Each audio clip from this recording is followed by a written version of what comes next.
जय हिंद बेटा। Class 10th math में हमारा जो चैप्टर है chapter number 8 introduction to trigonometry ये चल रहा है बेटा। और इसकी हमने फर्स्ट एक्सरसाइज करी थी ट्रिग्नोमेट्रिक रेशोज़ की। ठीक है, आज जो है बेटा बहुत इंपॉर्टेंट चीज़ डिस्कस करेंगे, समझिएगा। Trigonometric ratio of some specific angles. कुछ स्पेसिफिक एंगल्स ऐसे हैं जिनके ट्रिग्नोमेट्रिक रेशोज़ जो है हमें लर्न होने चाहिए। आज हम ये देखेंगे कि ये कैसे आए हैं, फिर जब ये कंप्लीट हो जाएंगे और फिर हम पूरी एक टेबल बनाएंगे इसकी और उससे हम इजीली लर्न कर लेंगे। सबसे पहले हम आज ये डिस्कस करेंगे कि ये जो स्पेसिफिक एंगल के ट्रिग्नोमेट्रिक रेशोज़ हैं ये आए कैसे और कैसे करके ये प्रूव्ड हुए हैं। ठीक है कि नहीं है। जो एंगल्स हमें फाइंड करने हैं, एक तो 0 डिग्री बेटा, 30 डिग्री, 45 डिग्री, 60 डिग्री और 90 डिग्री, ये फाइंड करने। सही है। कुछ पे आज डिस्कस करेंगे, कुछ पे कल डिस्कस करेंगे। सबसे पहले जो है ट्रिग्नोमेट्रिक रेशोज़ ऑफ 45 डिग्री, इस पे डिस्कस करते हैं। हमें ये पता है कि ट्रिग्नोमेट्री जो है राइट एंगल ट्रायंगल पे इम्प्लीमेंट होती है, तो एक एंगल तो 90 हो गई बेटा। क्लियर है बात, ध्यान से समझते जाएं। अगर एक एंगल 90 हो गया और हमें किसका एंगल फाइंड करना है 45, तो जाहिर सी बात है इसमें एक एंगल 45 भी होगा। ये 90 हो गया, ये 45 हो गया, तो बचा कितना, क्योंकि तीनों का सम 180 होता है तो 45 ही बचा। तीसरा एंगल 45 हो गया। क्या बात समझ में आई? ठीक है, इतनी बात क्लियर हो गई कि एक एंगल तो 90 और बाकी के दोनों भी 45 है। अब ध्यान से एक बात बताइए मुझे सोच के, अगर ये एंगल 45 है और ये एंगल भी 45 है और दोनों एंगल इक्वल हैं, तो ये कौन सा ट्रायंगल हुआ? ये आइसोसेलेस ट्रायंगल हुआ कि नहीं हुआ? आइसोसेलेस ट्रायंगल होने की वजह से इसकी ये जो साइड है एंगल के एडजेसेंट साइड जो है, ठीक है ना, ये भी इक्वल होंगी कि नहीं होंगी? तो ये दोनों साइड इसकी ट्रायंगल की इक्वल हो गई है। किस वजह से? आइसोसेलेस ट्रायंगल की वजह से। ठीक है, आप साइड को कुछ भी मानिएगा, आप साइड को कुछ भी मानिए, हम जो है साइड को क्या मान रहे हैं? ए मान रहे हैं।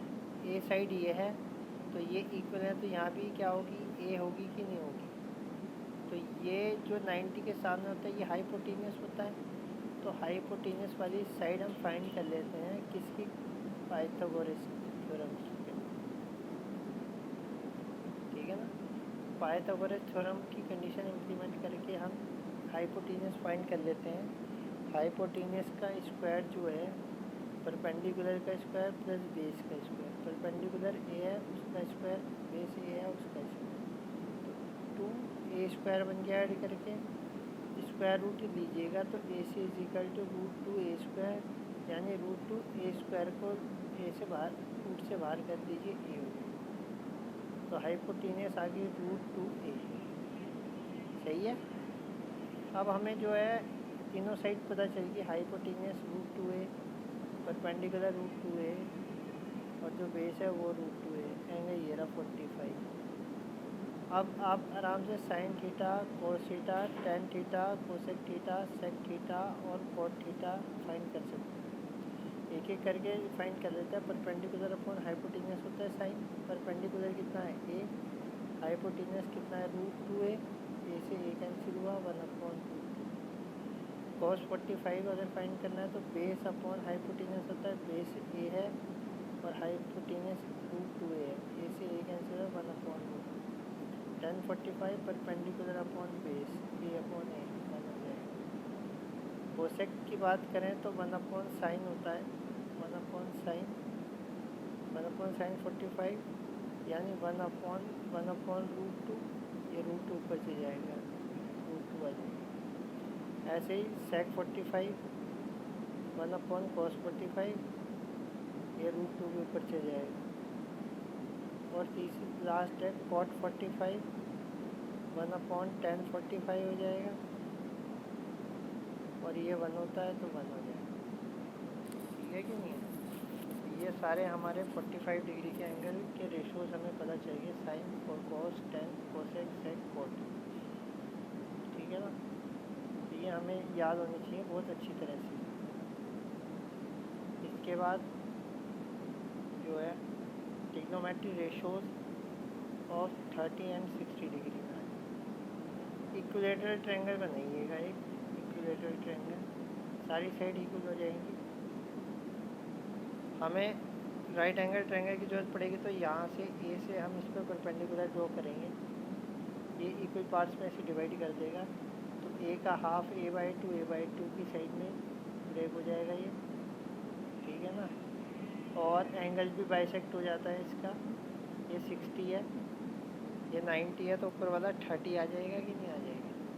तो अगर हमें 60 के पता करने होंगे तो हम इस एंगल को लेके चलेंगे, और 30 का पता करना होगा तो ऊपर वाले साइड पे लेके चलेंगे। क्लियर है बात? सबसे पहले इसका AD फाइंड कर लीजिए पाइथागोरस से। AB का स्क्वायर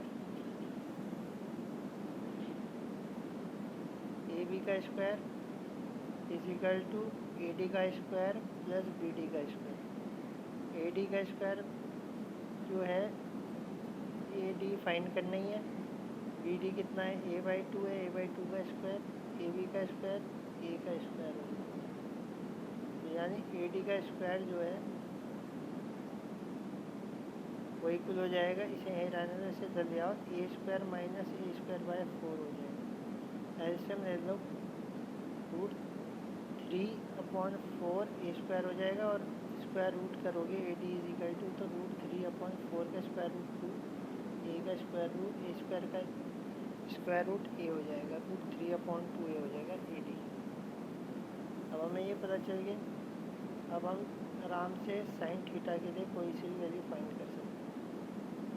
साइन थीटा के लिए बेटा एंगल ये है 30, ये वाला परपेंडिकुलर होगा, ये बेस होगा, ये हाइपोटेन्यूज होगा। ये आपको याद है। परपेंडिकुलर अपॉन हाइपोटेन्यूज करेंगे, परपेंडिकुलर a/2 ये रहा, और हाइपोटेन्यूज ए है, तो ए से कट गया 1/2।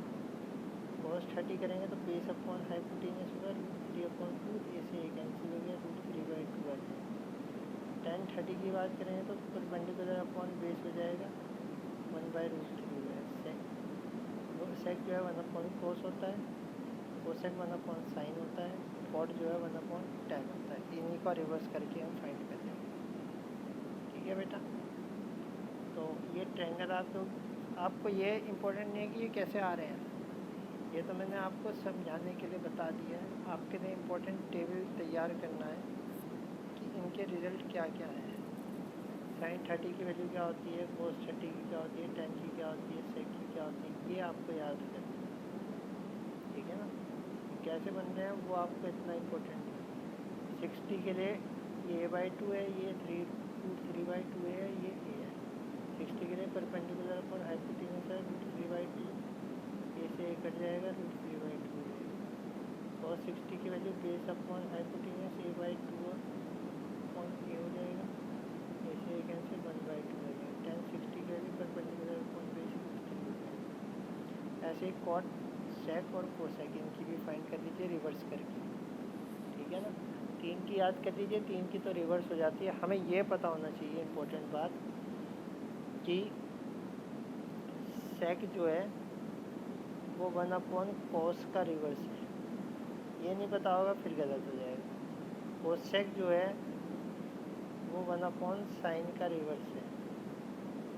कॉट जो है वो 1/tan का रिवर्स है। ये लिखे हुए हैं मैंने यहाँ पे।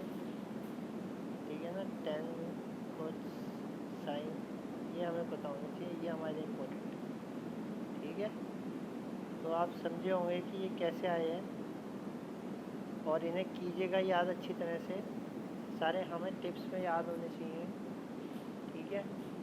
ताकि क्वेश्चन में हम आसानी से क्या कर सकें, इन्हें इम्प्लीमेंट कर सकें। क्लियर है? तो आज के लिए इतना ही है बेटा। आप लोग इन्हें कर लीजिएगा। जय हिंद।